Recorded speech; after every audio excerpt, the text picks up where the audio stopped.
COVID is one of the big ones. But before we go to that, dementia and Alzheimer's disease, they do share some similar characteristics, don't they? So dementia is an umbrella term for several illnesses that affect memory and cognition, and Alzheimer's is one of those illnesses. So Alzheimer's is one form of dementia, but there are other types of dementia as well. Right, and Alzheimer's, of course, would have been identified. I remember, I think it's Dr. Alois Alzheimer. He was the first to identify it, so is named after him. And Alzheimer's is celebrated, or rather observed, as a separate disorder. I think there's an Alzheimer's Awareness Week in Trinidad and Tobago. Now, COVID-19 has had interesting effects on dementia and dementia on COVID-19, or persons suffering from it. The literature, when COVID-19 hit last year, some were wondering if someone is suffering from dementia, if it would be one of those comorbidities that we hear mentioned a lot in the media that would cause the death of COVID-19. But the research has not found that dementia, does not cause the death in COVID-19. However, those who suffer from dementia and get COVID-19, it seems that it just seems to make it worse for them. Well, what do you, from your reading of the research, what have you found of the effect of COVID-19 on dementia? So what we have seen and what the research has shown is that, first of all, persons with dementia, because of their memory problems and their cognitive problems, they find it harder to maintain the social distancing, to keep on their mask, to do their temperature checks. They forget to wash their hands as often as they should. And because they cannot do these simple preventative steps effectively, they are at a greater risk of contracting COVID-19. Once they've contracted COVID-19, remember this is often an older population who has other comorbidities such as diabetes and high blood pressure, and perhaps heart disease as well. So that once they contract COVID-19, they are at an increased risk of having a negative outcome, or poor outcome, or dying. So and this is the way that COVID-19 has been interacting with dementia. Another interesting thing is that a lot of persons with dementia, especially abroad, they often live in community care homes, or people homes, as we say in Trinidad, or nursing homes. So what you have is a lot of people in a small, confined area, and they can't, as we say, keep on their masks, and they can't keep distance from each other, so that there's a lot of spread within the nursing homes. And that is why in certain countries there was initially a lot of the deaths that took place were in these nursing homes. So there was I would say a unique interaction between not the fact that not the dementia in and of itself as a organic disease, but in the way that it affected the person's behavior, that affected their ability to cope with COVID-19. And the bottom line for those who have family members who suffer from dementia is try to isolate them as much as you can, prevent people from coming into the home, and keep all the steps in play there. Yes, that's correct. You need to have a plan for sure. If people are coming over, which, at this point in time, they really shouldn't be. They should be trying to keep it to a minimum, with the exception of compassionate visits. So compassionate visits meaning if the person is in the end stages of life and people want to come to, say goodbye to them, you give them the appropriate personal protective equipment, ask them to be safe, and you allow them to visit. But in general, try to limit the number of unvaccinated visitors, try to keep visits outdoors, stay within designated areas so that you're not mixing with everyone.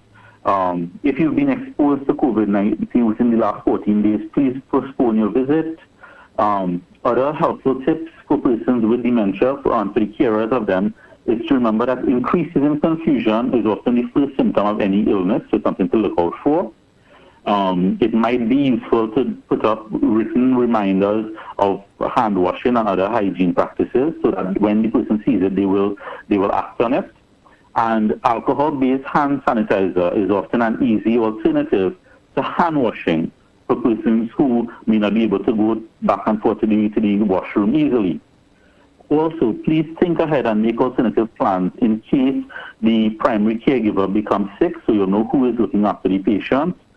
And in cases where they were in adult daycare or respite, which isn't freely available in Trinidad, which isn't widely available in Trinidad, I should say, if those things get cancelled due to COVID-19, you have to have a backup plan for that as well. We're speaking to the psychiatrist Dr. Shivan Mahabir, and we're talking about dementia, a debilitating syndrome of disorders that affects mainly the older population. Shivan, in terms of treatment options for dementia, it also, in terms of treatment, this has also been affected by the COVID-19 pandemic. But how would you normally go about treating dementia? I'm sure that as a psychiatrist, medication is part of that. Yes, medication is part of that. In Trinidad, we have medications such as Aricept or donepezil, which is a cholinesterase inhibitor. And not to get too technical, but what that does is that it doesn't reverse the memory loss, it just slows it down. Additionally, persons may get medications for associated problems such as depression, sleep problems, hallucinations, or agitation.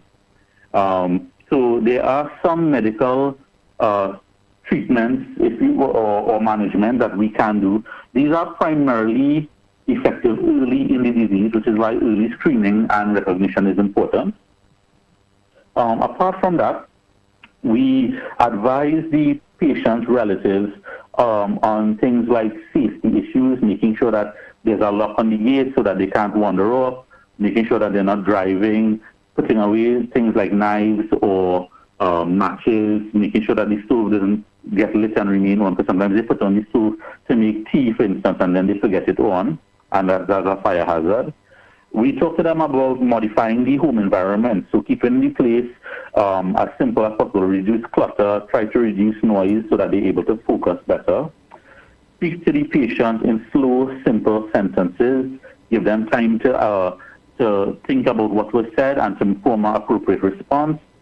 Help them by engaging in activities that they enjoy and that they can still do. Example, gardening, taking them for a walk, sewing. At night, it's very helpful to have a night light in the bedroom, the hall, and the bathroom, so that when they wake up in the dark, they will not be too confused. They will be able to remember where they are easier. Keeping a calendar to remind them of important events. And it's very important for the carers to plan for the future. So having a talk with the person as early as possible while they are still able to make decisions, to talk about things like a financial power of attorney, a living will, a health proxy, and a last will and testament. Because the person needs to make these decisions while they still have the cognitive ability or the ability to think about it and make a proper decision. And sometimes these things are left too late. And which itself also causes a lot of problems in families by themselves. So you've given us a great picture of this very distressing disease, dementia. Hope that people will get the information and they can act on it. And of course, exercise all of the precautions that Dr. Mahabir has described here in this time of the COVID-19 pandemic. Now, Dr. Mahabir, before we let you go, any further words that you'd like to share with us on dementia? I would just like to emphasize that it is, as persons get older, and we always recommend persons get a yearly checkup at their GP to pick up things early.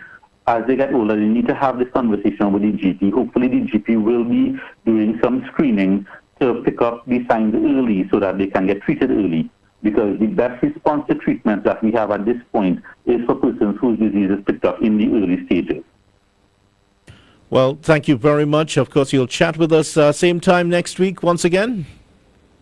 Thank you for having me. All right. Yeah, thanks so much for joining us. We were speaking there to Dr. Shivan Mahabir, a psychiatrist, and we were talking about the topic of dementia. Thanks so much to him for joining us right here on U9.